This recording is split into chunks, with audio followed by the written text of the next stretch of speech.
আজকের এই বৃহত্তর জনসভায় উপস্থিত আজকের প্রধান অতিথি ৭১-এর স্বাধীনতা যুদ্ধের মহান ঘোষক শহীদ রাষ্ট্রপতি, বহুদলীয় গণতন্ত্রের প্রবক্তা, বাংলার রাখাল রাজা শহীদ রাষ্ট্রপতি জিয়াউর রহমানের এবং সাবেক তিনবারের প্রথম মহিলা প্রধানমন্ত্রী, সংসদীয় গণতন্ত্রের পুনঃপ্রবর্তক, দেশমাতা সাবেক প্রধানমন্ত্রী মরহুমা বেগম খালেদা জিয়ার গর্বিত সন্তান, বাংলার 18 কোটি মানুষের জননন্দিত নেতা, বর্তমান বিশ্বের সবচাইতে সুযোগ্য রাজনৈতিক সংগঠক,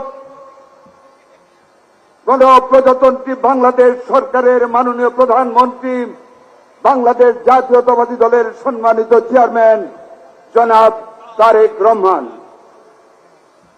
একটা তালি দেন। তারেক রহমান বলার পরে বেহেশতবাসীরা তালি কম দিলে চলে। আসতেছি আসল কথায়। উপস্থিত মাননীয় মন্ত্রী পরিষদের সদস্যবৃন্দ, রাজনৈতিক দলের নেতৃবৃন্দ, এলাকাবাসী ভাই ও বোনেরা, সাংবাদিক বৃন্দ, আইন শৃঙ্খলায় নিয়োজিত সকল কর্মকর্তা বৃন্দ, আসসালামু আলাইকুম ওয়া রাহমাতুল্লাহি ওয়া বারাকাতুহু।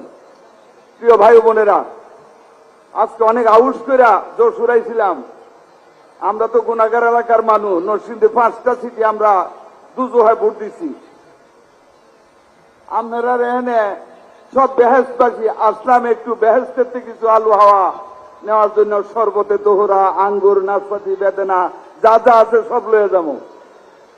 আপনাদের মন্ত্রী মহোদয় যেইভাবে আমাদের মাননীয় প্রধানমন্ত্রীর কাছে চাইলেন, বেহেশতবাসীদের তো পরিপূর্ণ মর্যাদা দিয়ে আল্লাহ তাআলা বেহেশতের ভিতরে রাখেন। এরপরে মাননীয় প্রধানমন্ত্রী আর কি দিবেন আপনারাই বলেন। আমরা দুজকবাসীরা কই চাবো? সব চাওয়া এই বেহেশতের একজন দুজকি মানুষ মাননীয় প্রধানমন্ত্রীর কাছে চাইছে। যাক, একটা কথা আপনাদেরকে বলি, যারা যে জিনিস আপনাদেরকে মিথ্যা বলে দিয়েছে, শিরক করেছে আল্লাহর সাথে শিরক করে মানে দুজকে যাওয়া। আপনাদের মানুষগুলিকে দুজকে নিয়ে গিয়েছে। যে দুজক থেকে বের করার জন্য আমাদের নবী মুহাম্মদ সাল্লাল্লাহু আলাইহি সাল্লাম রোজ কিয়ামতে আল্লাহর সামনে গিয়ে কাঁদতে কাঁদতে সিজদায় পড়ে যাবেন। আল্লাহ বলবেন, হে মুহাম্মদ তুমি মাথা তুলো। মুহাম্মদ মাথা তুলবেন। আল্লাহ বলবেন, হে মুহাম্মদ তুমি কি চাও? মুহাম্মদ বলবেন, হে আল্লাহ আমি আমার উম্মতদেরকে এই দুজকে রেখে আমি বেহেশতে যেতে পারি না। আর সেই বেহেশত, যে বেহেশত আমাদের নবী কেন্দ্রে কেন্দ্রে আমাদেরকে দুজক থেকে বেহেশতে নিবেন। আর সেই বেহেশত একটা মার্কায় ভোট দেওয়া আপনাদের কাছে আপনাদের দিয়া দিচ্ছে। আর তার ফল আজকে আপনারা এমপি সব বেহেশতের মেওয়া চাইতেছে মাননীয় প্রধানমন্ত্রীর কাছে। মাননীয় প্রধানমন্ত্রী এই বেহেশতের কথা চিন্তা না করে অমিতের দিকে একটু তাকায়, দুজকে থেকে হাত বাড়াইতেছে আমাদের কাছে। কিছু কিছু দেওয়া যাবেন মাননীয় প্রধানমন্ত্রী। এই দুজকিটারে তো আমাদের বাঁচাইতে হবে নাকি? আপনারা কি বলেন?